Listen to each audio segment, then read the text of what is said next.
Hi అండి, అందరికీ నమస్తే. మనం వచ్చేసి ఇప్పుడు పుట్టపాష గ్రామంలో ఉన్నాము.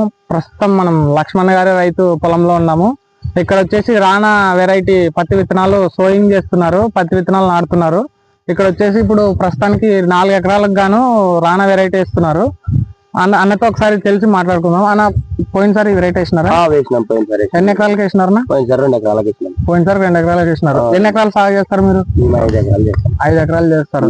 ఓకే, పోయినసారి ఈ వెరైటీలో ఏమేమి చూసారన్నా మీరు కొద్దిగా రైతులు చెప్పండి. అంటే ఈ రేట్ బాగుంది. పత్తి తీసుకోవడానికి గానీ, నల్లికి గానీ, దోమకోటు గానీ తక్కువనే ఉంది. బాగా ఆకు రబ్బ చాలా బాగా వస్తుంది. పత్తి పగలడం బాగుంటుంది. పత్తి పలగడం బాగుంటుంది. ఆకు రాలిపోతుంది. తీసుకోవడానికి మెత్తగా వస్తుంది. బాగా తీసుకోవడానికి మెత్తగా వస్తుంది. బాగుంటుంది. గుబ్బు గుబ్బు పగులుతుందా? గుబ్బు పగులుతుంది. రాలిపోదు. బాగా రాలిపోదు.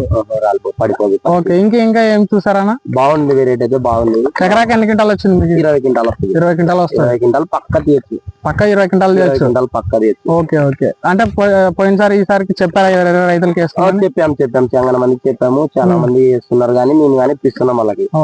ఇప్పిస్తున్నాం. 150 ప్యాకెట్ల వరకు వాడొచ్చు మా ఊర్లో. 150 ప్యాకెట్ల వరకు పోతాయి. చూసుకొని 150 ప్యాకెట్లు పోతాయి. మీరు 2 ఎకరాల నుండి ఒక 60-70 ఎకరాలు పడవచ్చు. 60-70 ఎకరాలు వరకు మీ పుట్టపాషం గ్రామం వరకు 60-70 ఎకరాలు ఎక్స్టెండ్ అవుతుంది ఈ వెరైటీ వరకు. లక్ష్మణ్ అన్న వచ్చేసి పత్తి పంటలో మంచి అనుభవం ఉన్న రైతు. అన్న ఒకసారి ఈ రాణా వెరైటీని వేసి 20 క్వింటాలు ఎకరాకి దిగుబడి తీసినందువలన ఈ చుట్టుపక్కల గ్రామాలు మొత్తం అన్నని ఫాలో అవుతుంటారు. ఈయన వల్ల ఒక 10 బ్యాగుల దాకా ఈయనే అందరికి రైతులకు ఇప్పిస్తాడనమాట.